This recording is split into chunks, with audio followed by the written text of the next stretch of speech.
Welcome to Sethu Chitra kitchen. நான் ration பச்சரிசி தான் நான் எடுத்திருக்கேன்.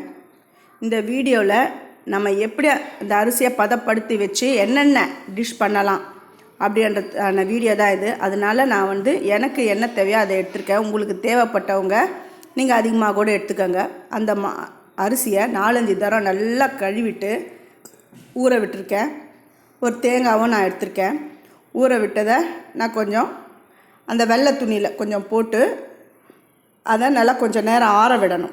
ஈரப்பதம் இருக்கிற அளவுக்கு கொஞ்சம் ஆற விட்டு அப்புறம் மிக்ஸி ஜாரில் நான் பாருங்க இது மாதிரி அரைச்சி வச்சுட்டேன். இதை வறுக்கணும். அந்த அரைச்ச அந்த அரிசி மாவை வறுக்கணும். எப்படின்னா இந்த மாதிரி கோலம் போட வரணும். அந்த அளவுக்கு நல்லா வறுத்து எடுத்து வச்சுக்கோங்க. அப்புறம் இதை ஆவியில் கட்டி வறுத்த அப்புறம் ஒரு ஆவி கட்டிட்டு அது வெந்த அப்புறம் நல்லா ஜெலிச்சு மறுபடியும் காய வச்சுக்கோங்க. அதில் இது பாருங்கள், இந்த மாதிரி கொழுக்கட்டை சூப்பராக பண்ணலாம். பிளவுகளே இல்லாத அளவுக்கு சூப்பரான கொழுக்கட்டை பண்ணலாம்.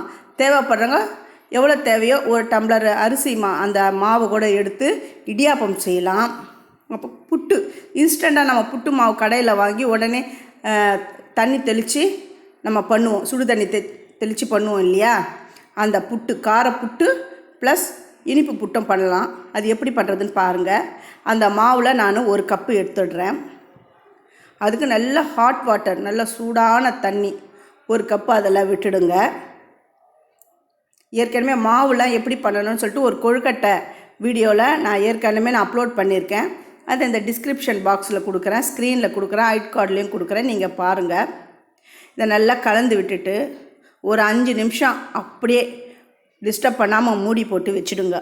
இந்த மாதிரி அரிசி மாவை இந்த மாதிரி நீங்கள் செஞ்சு வச்சிட்டிங்கன்னா ரேஷனில் ஃப்ரீயாக கிடைக்கிது. அந்த பச்சரிசி மாவை நீங்கள் இப்படி செஞ்சு வச்சுடுங்க. நீங்கள் என்ன டிஷ் வேணுமோ, இடியாப்பமோ கொழுக்கட்டை இல்லை புட்டு காரப்புட்டு அது மாதிரி எது ஒன்றாலும் நம்ம செஞ்சுக்கலாம். 5 நிமிஷம் ஆகிடுது. இப்போ நான் இதை ஓப்பன் பண்ணுறேன். பாருங்கள் எப்படி வந்திருக்குன்னு பாருங்கள்.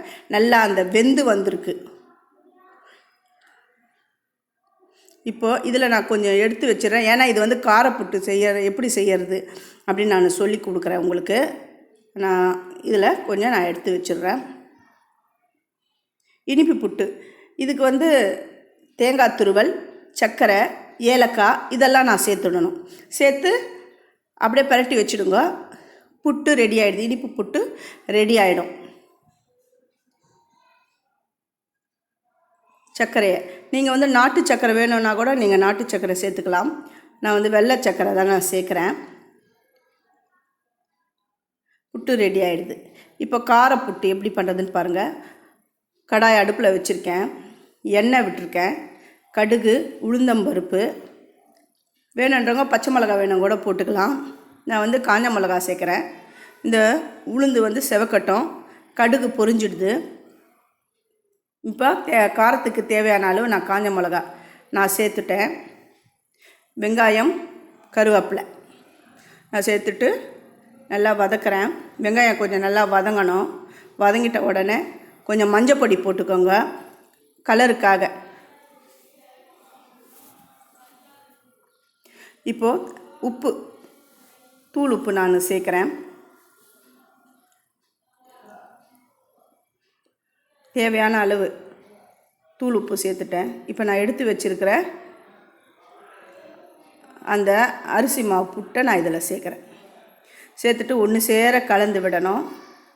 காரப்புட்டு ரெடி ஆகிடுது. இது மார்னிங் டிஃபன் கூட நீங்கள் இதை பண்ணிக்கலாம். இந்த மாதிரி தேங்காய் துருவல் நான் சேர்த்துட்டேன். வருங்க, இனிப்பு புட்டு, காரப்புட்டு, கொழுக்கட்டை, இடியாப்பம் எல்லாத்துக்கும் இந்த மாவை நீங்கள் ரெடி பண்ணி வச்சுட்டிங்கன்னா சட்டுன்னு இதை செஞ்சிடலாம். இந்த ரெசிபி உங்களுக்கு பிடிச்சிருந்தா உங்கள் ஃப்ரெண்ட்ஸுக்கு ஷேர் பண்ணுங்கள். சப்ஸ்கிரைப் பண்ணுங்கள். ஆல் என்ற பட்டனை தொடுங்க.